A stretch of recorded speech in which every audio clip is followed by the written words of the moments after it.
In this video, we're going to talk about the fifth step to building an 8-figure business, how I did it, and so can you. This step might sound like the easiest, but it's kind of can be the hardest. So step 5 is keep executing the plan no matter what. Let me explain. If you've been following through the steps, you know that I'm big on building a business around the vision and how you want to build your life. So you've also, if you've been following along, you've also probably done the visioning worksheet. If not, we'll put it in here so that you can do it, so that you're continuing to make sure that your business aligns with your personal vision. Oh, by the way, I'm Diane Prince, and I've built and sold 8-figure businesses. I sold my first business for $28 million, and my vision is to make entrepreneurship easier for anyone who wants to start and build a business. So I share tips and things that worked for me in the hopes that you get at least a few gold nuggets that make you see your business a different way and help you be successful. You'll also see in my YouTube videos and in the comment section, there's tons of free resources and tools that you can do to help you to build your own business.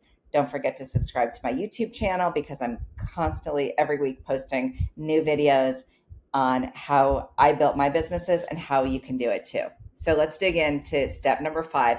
Keep doing what works, keep going, keep executing the plan, even when it gets really boring. Okay. So I call this part the boring middle, this part of the business. Why? Because typically, from my experience, at least I know I am very energetic, and I consider myself a visionary. I get distracted by shiny objects, which a lot of entrepreneurs do.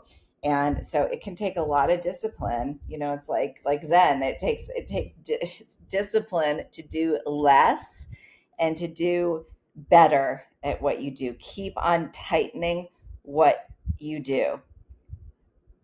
We learned this the hard way. Okay, one example is, and so we placed title insurance people, escrow assistants, escrow people, mortgage people. We decided it would be a good idea to start a school. And it was actually called A-Team, which is funny because that's what my current staffing business is called, because it was the Academy of Title, Escrow, and Mortgage. And we rented a facility. We advertised, we hired people, we got all set up, we hired a school director. It was a giant flop. Why? Because nobody wanted to pay a fee for inexperienced escrow people. First of all, we thought that this would be this escrow assistant school because escrow assistants were really in demand, and it was hard to find them at the time. But it turned out nobody wanted to take them from us. Like, nobody wanted to pay a fee for people that we trained in our own way to be escrow assistants. So it was a distraction. It was cost us financially. It cost us opportunity costs. Where what we really should have done is just kept on focusing on what we did really well. And if we wanted to expand, we could expand in different ways. Like, for example, we went into banking temps, which was very aligned with title, escrow, and mortgage temps. Sometimes I coach people who are just getting started, and sometimes the shiny object syndrome takes over and they don't get off the ground.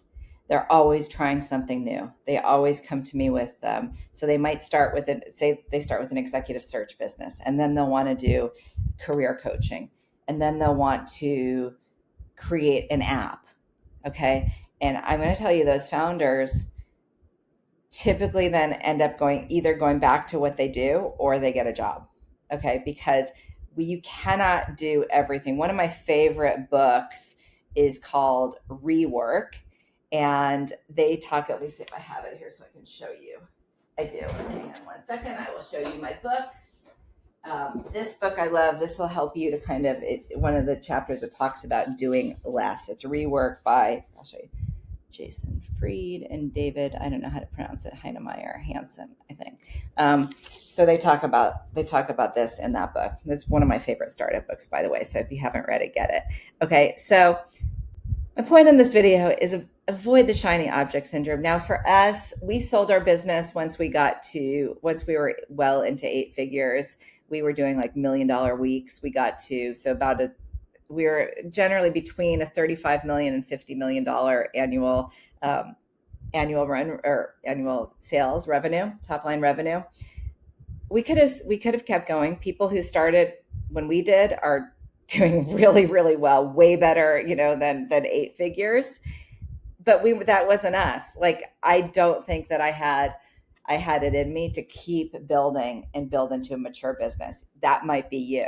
Okay. So that's why I believe entrepreneurship is so personal, and know yourself and know what you want to build. Okay. So we knew at that point, at the point where we were done and we wanted to exit.